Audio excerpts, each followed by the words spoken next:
In an effort to bolster United States' influence in Asia, U.S. Secretary of State Antony Blinken and Defense Secretary Lloyd are heading to Japan and South Korea for 4 days of talks. The tour will begin in Tokyo with 2+2 meetings. They will then head to Seoul in South Korea on the 17th of March. The Asia trip is intended to establish a more pacifying approach as ties with the two nations remain transactional under former President Donald Trump. The two top officials plan to focus on China's increasingly assertive policies, North Korea's nuclear challenge, and the coronavirus pandemic.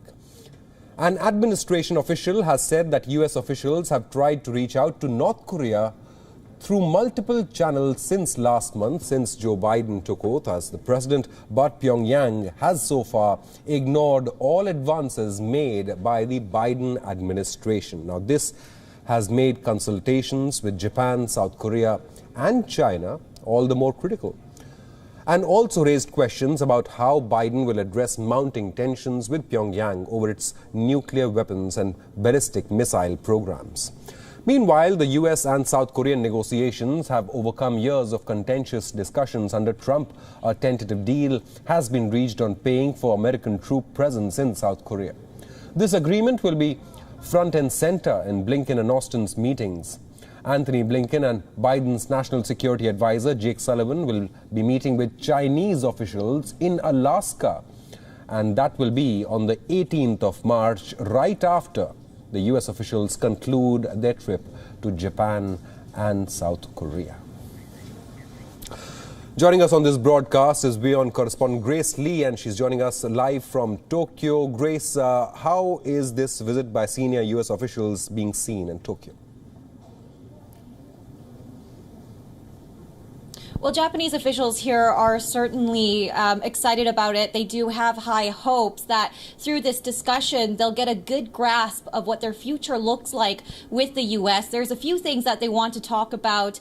North Korea is among them, but of course, the regional security issues they have with China is top of the list. They really want to know where they stand in terms of their relationship with the U.S. Of course, President Biden has a few times now reiterated that Japan is going to be a priority. They also want to know what his kind of outlook is for the region. And one of the most contentious issues here is a set of islands called Diaoyu in China and Senkaku in Japan.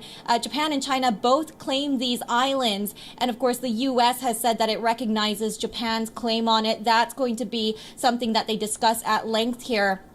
For the past few years, we've seen Chinese ships enter that area, and recently there's even been a new law that allows Chinese officials to be a little bit more aggressive in that region and use force if they find it necessary. So that's certainly been a huge point of concern for officials here in Japan and in Washington. So they do want to try and find a good starting point in talking about that and making sure that they're both on the same page when it comes to responding to China.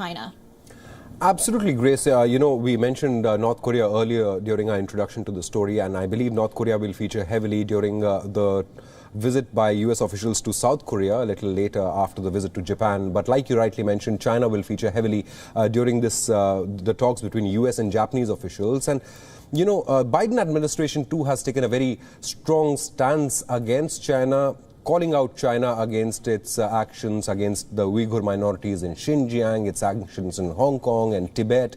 And Japan recently empowered its forces that guard its coasts to take more stringent action against anyone violating Japanese territorial waters. So is it fair to say that the relations between US, Japan and China are at their lowest ebb at this moment?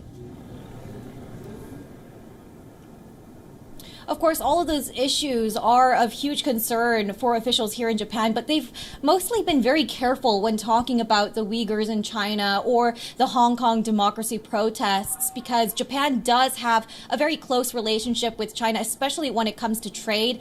China is the biggest trading partner for Japan, and so they've been a little bit more passive in their stances against China in the past few months, and that's including when it comes to security issues as well. well. So what they're really looking for is for Washington to step up. And that's kind of a role that Donald Trump took on very well in the past 4 years. He wasn't afraid to stand up against China, to, use a very aggressive rhetoric against Xi Jinping. And officials here in Japan are worried that they're not going to see that same treatment from President Biden. And of course, that was something that was much talked about during the election. A huge concern for Japanese officials was, are they going to see a soft hand from President Biden when it comes to China? And of course, President Biden does have very, very experienced advisors. Mr. Blinken is coming here, and he certainly has a history of dealing with China. So that probably won't be a major concern here, but for now, it seems they're taking still a very cautious approach when it comes to speaking to China. They still want to make sure that that relationship is very solid, especially seeing that South Korea and Japan are at a very low point in their relationship at this point. They've had a mini trade war. Their diplomatic relationship has been very, very poor, at its lowest point in decades at the moment. So they don't have a lot of allies to rely on here in Asia, so they don't want to completely cut ties with China at this point. Grace, finally, a very quick question to you. What is the future of Japan-US ties under Joe Biden? We've seen, and I'm asking you this in terms of both bilateral relationship and at a regional level, because Joe Biden and Suga recently attended a Quad meeting with the leaders of India and Australia, Prime Minister Modi and Scott Morrison as well. And what's the future of bilateral ties as well between US and Japan? Well, it seems the relationship between Prime Minister Suga and Joe Biden himself, the personal relationship, is off to a very good start.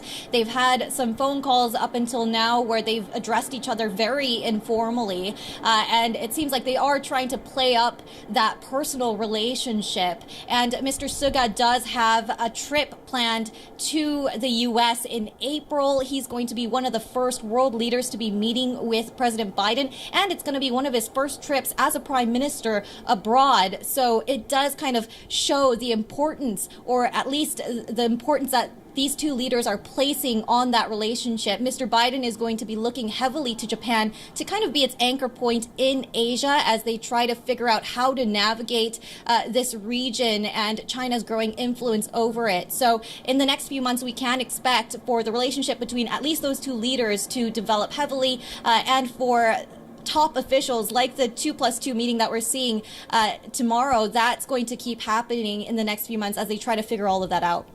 Grace Lee, thank you so much for joining us. As soon as the US officials finish their trip to Tokyo and then South Korea, they will be meeting senior Chinese officials, and that meeting will happen in Alaska.